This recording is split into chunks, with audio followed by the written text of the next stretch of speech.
Life में ना puns की बड़ी इंपॉर्टेंस होती है। जब वो मौजूद होते हैं ना तो बहुत सारी टेंशन वाली चीज़ें ना फ़नी लगने लगती हैं। मैं इसी वजह से अक्सर मीम्स, पन्स और इस तरह की चीज़ों को यूज़ करके अपना टेंशन रिलीज़ करती रहती हूँ। अब देख सकते हो जैसे ये जो टेंसेस वाली टेंशन है उसको हमने कैसे किया, पहले हम प्रेजेंट टेंट में थे, उसके बाद हम प्रेजेंट टेंस से पास्ट टेंस में गए और पास्ट टेंस से हम किस में जाएंगे, फ्यूचर टेंस में। ठीक है, अभी हमने प्रेजेंट टेंस को तो पढ़ लिया है और हमें काफ़ी प्रैक्टिस के बाद ये पता है कि now we know how to write present tense के सेंटेंसेस। तो अब हम जाएंगे पास्ट टेंस के अंदर और देखते हैं कि इसके अंदर हमारे पास पास्ट कॉन्टिन्यूस टेंस के यूजेस में क्या मौजूद है। Let's see, so uses of past continuous tense. First of all जी, आपका जो पास्ट इंटरप्टेड एक्शंस होते हैं, किस तरह से इंटरप्ट कब होता है, जब आप कोई काम कर रहे होते हैं उसके बीच में कोई और चीज़ हो जाए, जैसे कि I was doing this when Ali told me not to. ठीक है, अब यहाँ पे है they dash for the train when I spoke to them, यानी मैं वो ट्रेन का वेट कर रहे थे जब मैंने उनसे बात की। या जैसे he was walking towards the park when the policeman stopped him. अब यहाँ पे वो पार्क की तरफ जा रहा था लेकिन पुलिसमैन ने उसको रोक लिया। ठीक है, अब यहाँ पे they dash for the train when I spoke to them. अब आप देखो, हमें ये पता है, नहीं ग्रीन नहीं, अच्छा, सो दे डैश वेट। अब हमें ये पता है कि पास्ट कॉन्टिन्यूअस टेंस है, दैट मीन्स वेट के साथ क्या आएगा, क्योंकि काम होइंग है तो आ जाएगा आई एन जी। ठीक है, और यहाँ पर they dash wait waiting for the train when I spoke to them. अब दे है, ज्यादा लोग हैं। ठीक है, हेल्पिंग वर्ब कौन सा यूज होगा, was या were, और कोई ऑप्शन ही नहीं है, were। excellent, and how did you decide कि it will be were? very good, जब हमारे पास सिंगुलर नाउन और प्रोनाउन होता है तो हम was लगाते हैं, यानी s और es वाले हेल्पिंग वर्ब्स या वर्ब्स होते हैं, और जब प्लूरल नाउन या प्रोनाउन होता है तो हम क्या लगाते हैं, is s या es के बगैर। ठीक है, तो यहाँ पे were जो था दैट्स विदाउट s और es, तो हमने हेल्पिंग वर्ब यूज किया were। अब आप देख सकते हो यहाँ पे जी पास्ट हैबिट, आई होप आपको येलो के ऊपर व्हाइट दिख रहा हो, नहीं तो मैं इसका कलर चेंज करती हूँ, ठहरो। So now I think it's legible enough. Legible क्या होता है, which can be red, legible. It's different from eligible, ये हमने पेयर्स ऑफ वर्ड्स में भी डिस्कस किया है, कॉमन एरर्स में भी डिस्कस किया है। सो लेजिबल क्या होता है, जो पढ़ा जा सके। आई होप ये जो टेक्स्ट यहाँ पे आपको नजर आ रहा है वो वाकई नजर आ रहा हो, वो लेजिबल हो। ठीक है, अच्छा, my mom dash always dash complain about my room when she got there. मेरी मदर हमेशा क्या करती थी, कंप्लेन करती थी मेरे रूम के बारे में, या शायद रूम गंदा रखते होंगे, जैसे हम सबकी आदतें हैं, हम अपने रूम को बड़ा मेसी बना के रखते हैं, रोनाल्डो भी नहीं मेसी बना के रखते हैं, सी अनदर लेम पन। तो हम अपने रूम को बहुत मेसी रखते हैं और उसकी वजह से हमारे पेरेंट्स स्पेशली मदर्स अक्सर शिकायत कर रही होती हैं। तो वो यहाँ पे जिस शख्स ने बात की उसने यही की हुई है, और इधर आप देख सकते हो कि सफाई भी होती नजर आ रही है उस रूम की, और शायद उस इंसान की भी जिसने ये बात की है उसकी भी धुलाई हो रही है साथ में। So my mom dash always dash. ठीक है, अब देखो कंप्लेन इज द वर्ब, क्या आएगा यहाँ पे, कंप्लेन, कंप्लेनिंग हो जाएगा। ठीक है, अभी क्या था, ऑलवेज की बात हो रही है, ऑलवेज कहाँ पे यूज होता है, whenever you're giving a habit, जब भी आप कोई आदत बता रहे होते हो, जैसे था ना, she is always crying, she is always losing her keys, वो हमेशा अपनी चाबियां गुम कर देती है, या वो कर रही होती है या कर देती है। या फिर इसी तरह से हमने जब प्रेजेंट कॉन्टिन्यूअस को यूज किया था तो वो भी हैबिट में था, पास्ट में भी यही हो रहा है कि हम ऐसी बात करेंगे जो कि पास्ट में एक आदत थी। ठीक है, माई मॉम डैश ऑलवेज कंप्लेनिंग, अब कंप्लेनिंग इधर आ गया है, इज आएगा, वॉज आएगा, वर आएगा, एम आएगा, या is am are was were, हाँ क्या आएगा, पास्ट कॉन्टिन्यूअस है डेफिनेटली। तो हमारा हेल्पिंग वर्ब्स कौन से रह जाते हैं, ऑप्शंस वॉज या वर। अब मॉम है, mom singular pronoun, singular noun है, क्या यूज होगा यहाँ पे, वॉज या वर, वॉज। गुड। फिर जी तीसरा यूज है कि जहां पे आप कहते हो कि कोई भी दो एक्शंस एक साथ हो रहे हो। ठीक है, जैसे मैं ये कर रही थी जबकि फलां ये कर रहा था। ठीक है, suppose I was reading my book while my brother was teasing me. ठीक है, या I was writing my paper while the examiner was trying to snatch the sheet, यानी मैं अपना पेपर लिख रहा था या लिख रही थी जबकि एग्जामिनर जो था वो शीट खींचने की कोशिश कर रहा था या कर रही थी। ठीक, अब यहाँ पे जी आई डैश स्टडी, तो ये क्या हो जाएगा, स्टडी से studying with helping verb was, क्योंकि I है। सिंगुलर, ठीक है. आई was studying while my brother dash watch TV. Was watching TV. अच्छा, अब ये है एक भाई. अगर ज्यादा भाई होते, माई ब्रदर्स होता, तो फिर ये वॉज आता या क्या आता? गुड, वर हो जाता. तो इतनी कोई टेंशन वाली बात नहीं है. मैंने पहले भी कहा था कि टेंस की टेंशन ना लो अब, ठीक है. अब ये अगला है जिसके अंदर हम ये बता रहे हैं कि मल्टीपल एक्शंस हो रहे हों, ठीक है, तो उसके अंदर पास्ट कॉन्टिन्यूस में मल्टीपल एक्शंस जो कॉन्टिन्यूस चल रहे थे पास्ट में, उनको किस तरह से यूज़ किया जा सकता है यूजिंग पास्ट कॉन्टिन्यूस. जैसे कि when I came to school the school bell dash ring. क्या हो जाएगा? Was ringing. अच्छा, मेरे सॉल्व करने से पहले आप सॉल्व कर लिया करो. उससे फ़ायदा ये होगा कि आप ये जज कर पाओगे कि आपकी अंडरस्टैंडिंग लेवल क्या बन गया. Many students dash run towards the playground. जब मैं स्कूल पहुंचा या जब मैं स्कूल आया, स्कूल बेल बज रही थी, ठीक है. Many students run towards the playground. बहुत सारे बच्चे प्लेग्राउंड की तरफ भाग रहे थे. अब ये जो भाग रहे थे है, इसकी इंग्लिश क्या हो जाएगी? were running. मैंने were क्यों यूज किया है? बिकॉज स्टूडेंट्स है, many students, प्लूरल, ठीक है. और उसके बाद towards the playground and the teachers dash go out of the classroom. और टीचर्स क्लासरूम से बाहर जा रहे थे. क्या होगा? वर, क्योंकि एस है यहाँ पे, प्लूरल नाउन है. टीचर्स वर गोइंग, ठीक है. ये आपको वो भागते हुए बच्चे भी नजर आ रहे हैं. Many students were running. ये देखो टेढ़े टेढ़े बच्चे भाग रहे हैं. But I think school bus की तरफ भाग रहे हैं. एनीवे, अच्छा, I have a riddle for you.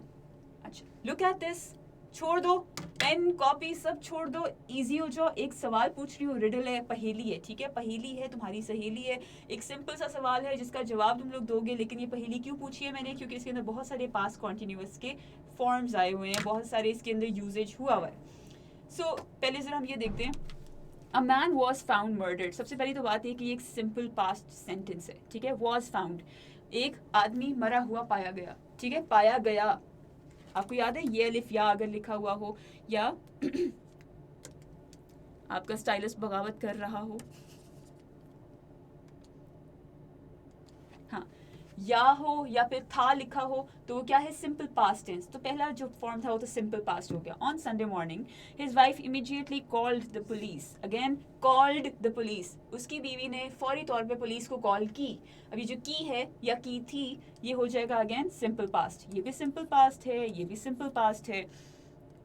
उसके आगे चलते हैं. मजे की एक्सरसाइज है ना.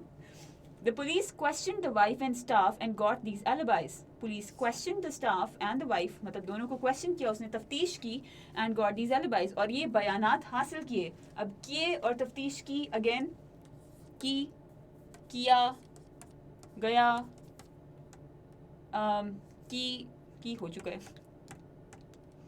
किए, हासिल किए, ठीक है. ये बयानात हासिल किए. अब ये सारा क्या था? ये सब है सिंपल पास्ट, ठीक. इससे ऑनवर्ड्स जब आपको सेंटेंसेस दिखने वाले हैं वो ज़रा अलग तरह के. द वाइफ सेड, बीवी ने कहा, शी वॉज स्लीपिंग. अब ये कहाँ पे समझोगे आप? ये है जी direct indirect. Do you remember direct indirect speech? अगर नहीं याद तो जाके ज़रा मॉड्यूल ओपन करो डायरेक्ट इनडायरेक्ट स्पीच वाला, जो कि लेवल 2 के अंदर है, एंड यू विल नो कि ये सेंटेंस किस तरह से स्ट्रक्चर हुआ है, ठीक है. The wife said she was sleeping. अब वाइफ सेड जो है ये है सिंपल पास्ट, लेकिन शी वॉज स्लीपिंग कौन सा है? Past continuous. She was sleeping. The cook was cooking breakfast. Was cooking, was है और कुकिंग है, तो ये क्या है? Simple past. The gardener was picking vegetables. The gardener was what? He was picking vegetables. ठीक है. ये past continuous और ये भी past continuous. फिर उसके बाद the maid was getting the post. Maid क्या करी थी? She was getting the post. Past continuous. And butler was cleaning. Again past continuous. अब देख सकते हो ये सारे के सारे actions जो हैं उन्होंने बताया कि मैं ये कर रहा था, ठीक. बीवी कहती मैं सो रही थी, कुक कहता है मैं कुकिंग कर रहा था, खाना बना रहा था. अब ये देखो, रहा था, रही थी. उल्टा क्यों करती मैं? थी रही क्यों करती है मैंने? अच्छा खैर, समझ तो गए होंगे आप, ठीक है. तो सारे कुछ ना कुछ कर रहे थे जिस वक्त ये मर्डर हुआ, ठीक है। The police instantly arrested the murderer, who did it and how did they know. किसने ये मर्डर किया था और पुलिस को कैसे पता चला, जरा सोचो इस पे, टेक सम टाइम।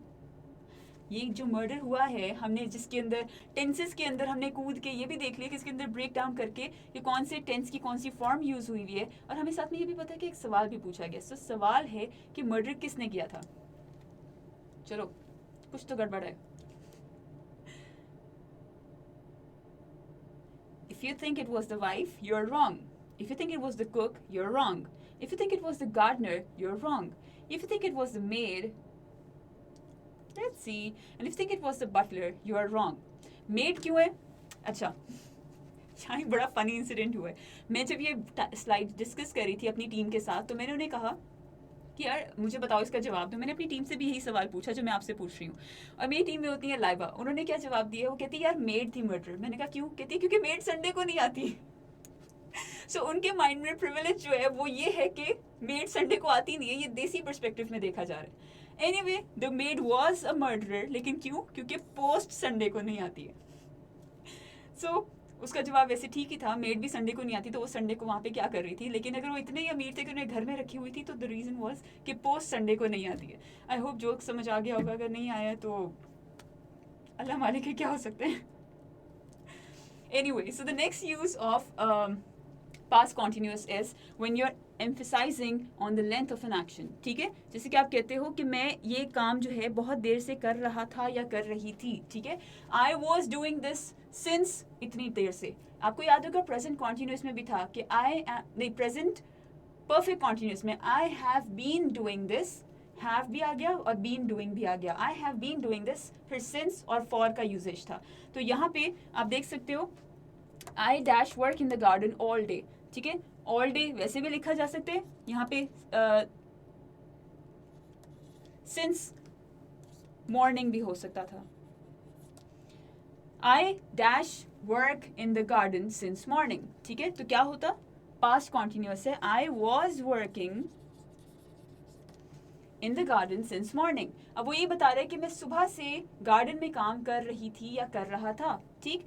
और ये है लेंथ ऑफ एन एक्शन पे। अगर हम इसको बिल्कुल सिंपल जाने दें तो आई वॉज वर्किंग, मैं काम कर रहा था या कर रही थी, in the garden all day, मैं पूरा दिन गार्डन में काम कर रही थी, ठीक है। जैसे यहाँ पे ये बता रहे हैं ना कि जी मैं तो पूरा दिन मैं जी लगा हुआ था सब्जियाँ वहाँ से तरकारी तोड़ने के लिए, और वो कह रहे हैं मैं पूरा दिन कुकिंग कर रहा था, और बेगम कह रही पूरा दिन सो रही थी, और मेड कह रही मैं तो पोस्टें ही निकाल रही थी। तो आप देख सकते हो कि किसी काम की जो लेंथ है, लेंथ ऑफ दैट एक्शन, वो भी पास्ट कॉन्टिन्यूअस से शो की जा सकती है, ठीक है। एंड देन अगर आप किसी स्टोरी का बैकग्राउंड बता रहे हो कि ये हो रहा था, ठीक है, जब नरेटर्स बताते हैं, जैसे मैंने आपको बताया था प्रेजेंट इंडेफिनिट, कि दरवाज़ा खुलता है, चोर अंदर दाखिल होता है, घर में अंधेरा होता है, that's one way of telling the story. दूसरा क्या है कि कोई कहता है कि जी मैं ये कर रहा था, ठीक है, किसी स्टोरी का बैकग्राउंड बता रहे हो या किसी स्टोरी को फॉर्म करने की कोशिश कर रहे हो। You are saying while I dash to work yesterday, जब मैं अपने काम की तरफ जा रही थी कल, तो क्या हुआ? तो उसके बाद आ जाएगा तो, यहाँ तब, जब मैं ये कर रही थी तब ये हो गया, ठीक है। सो आप स्टोरी का बैकग्राउंड फॉर्मुलेट कर रहे हो, एक प्लॉट बना रहे हो, ठीक। तो यहाँ पे क्या आएगा? ड्राइव कर रही थी या गाड़ी चला रही थी।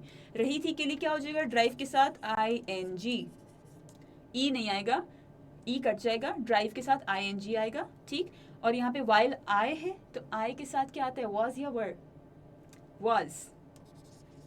While I was driving to work yesterday, ये चीज़ हो गई, ठीक है। अच्छा, फिर एक और है जी सिचुएशन जिसके अंदर आप ये कहते हो कि ये चीज़ पास्ट में हो रही थी जिस वजह से मैं ऐसा फील कर रहा था या कर रही थी। मतलब एक सिचुएशन है, आप एक सिचुएशन बता रहे हो। सो आप देख रहे हो कि जितने भी सेंटेंसेस की फॉर्म्स मैंने आपके साथ डिस्कस किए हैं या यूजेस डिस्कस किए हैं, ये सिर्फ इसलिए हैं कि आपको ये समझ आ जाए कि पास्ट कॉन्टिन्यूस किस किस तरह से इस्तेमाल होता है और सेंटेंसेस किस किस तरह से स्ट्रक्चर होते हैं, ठीक है। अब यहाँ पे वो कह रहे हैं कि I was upset because dash leave that place the next morning, मैं इसलिए उदास था क्योंकि मैं अगली सुबह वो जगह छोड़ रहा था, ठीक है। रहा था या रही थी, ठीक है। आई डैश लीव, अब लीव है और आई के साथ है, आई के साथ हेल्पिंग वर्ब कौन सा आएगा? वर, है ना? Thank you. This means you are awake. Was, ठीक है, आई के साथ आ जाएगा वॉज, और साथ में लीव है तो लीव का क्या किस तरह से बन जाएगा continuous form? ing. I was leaving that place the next morning. मैं अगली सुबह उस जगह को छोड़ रहा था या छोड़ रही थी, इस वजह से मैं उदास था या उदास थी. ठीक है, अब ये हो गया जी arrangement in the past. It's like ये जो है ना, ये लफ्जों का हेर फेर, इसकी टेंशन नहीं लेनी. आप लोग टेंस में रहो, टेंस में मत रहो, ठीक है? टेंशन नहीं लो, ठीक? इसके बाद जाके ना अपना एक कैंपिंग टेंट निकालना और कहीं कैंपिंग पे निकल जाना, और फिर कैंपिंग करके वापस आना लंबे ट्रिप के बाद, और फिर हम आगे पढ़ेंगे, ठीक है? सो आप देख सकते हो कि ये जो है ये कुछ सेंटेंस स्ट्रक्चर्स थे जिसमें पास्ट कॉन्टिन्यूअस यूज़ हुआ, ठीक? और उसके अंदर जो टाइम मार्कर्स हैं, टाइम मार्कर्स क्या होते हैं? ऐसे वर्ड्स जो आपको ये बताते हैं कि ये काम किस दौरान हो रहा था, किस वक्त हुआ था, कब से हो रहा था. Like it's just telling you, ठीक, कि when that thing was happening. अब जैसे व्हेन, जब मैं ये कर रही थी तो ये हुआ. जैसे उसने कहा while I was driving या when I was talking he interrupted. when I was talking he interrupted. जब मैं बोल रही थी उसने इंटरप्ट किया, ठीक है, एक एक्शन बीच में रोका गया. फिर while यानी जिस दौरान, while इज जिस दौरान, ठीक है. फिर always कि आप हमेशा ये करते थे, आप हमेशा से ही ऐसे करते थे. जैसे कि you were always smoking in the garden या you were always scolding the children. तुम हमेशा बच्चों को डांट रहे होते थे, ठीक है. अब यहाँ पे देखो रहा होता था, ये अगेन ये क्या है? पास्ट कॉन्टिन्यूअस है. ये एक आदत बता रहा है. कौन सी वाली? जहाँ पे आप ये कह रहे हो कि ये एक चीज पास्ट में हर दफा होती थी, ठीक है, हो रही होती थी कॉन्स्टेंटली. अगेन कॉन्स्टेंटली आपको ये बता रहे कि he was constantly bothering me. वो कॉन्स्टेंटली या लगातार मुझे तंग कर रहा होता था, ठीक है, तंग कर रहा था या कर रहा होता था. फिर एट दैट टाइम, उस वक्त, at that time I was upset, that is because I was doing that. ठीक है, कि मैं उस वक्त इसलिए उदास था क्योंकि मैं वो चीज़ कर रहा था. मतलब ये these are just time markers. उस वक्त, इन दोज डेज, उन दिनों में, in those days I was working with near pier, यानी उन दिनों में मैं नियर पियर के साथ काम कर रही थी, ठीक है. फिर ऑल डे, कि जैसे हमने पीछे डिस्कस किया कि I was cooking in the kitchen all day, मैं पूरा दिन किचन में खाना पका रही थी, ठीक.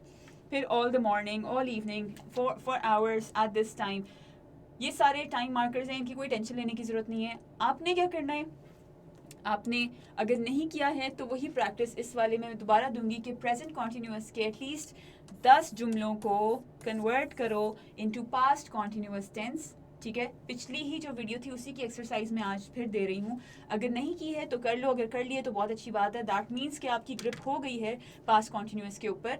और एक काम आपने और करना है कि आपने, ये पिछली वीडियो की थी, आपने एटलीस्ट 10 सेंटेंसेस बनाने हैं यूजिंग दीज टाइम मार्कर्स, ठीक है. टाइम मार्कर्स यूज करके थोड़े से कॉम्प्लेक्स सेंटेंसेस बनाना शुरू करो. मतलब आई वॉज प्लेइंग सिंपल है, लेकिन while I was playing my brother was playing with me, ठीक है. या while I was working my father was teaching me, या my father was doing his work, या while I was studying my father was teaching me. मतलब आप किसी भी किस्म का जुमला बना सकते हो. It's up to you, but make a little more compound sentences, a little more complex sentences, जिसके अंदर आप मल्टीपल क्लॉजेज यूज़ कर रहे हो. आप फिर कहोगे कि ये कहाँ से क्लॉ कहाँ से आ रहा है, ये क्लॉ वो वाला क्लॉ नहीं है, ये क्लॉज वाला क्लॉ है. मैंने क्लॉ क्यों बोला? क्लॉज तो क्लॉज ही होता है ना, उसके साथ ई तो नहीं आता है. क्लॉज तो क्लॉज ही होता है. अच्छा खैर, So you have to make 10 sentences using these time markers and past continuous tense. ये आपकी exercise है. I'll see you in the next video. Till then, keep practicing.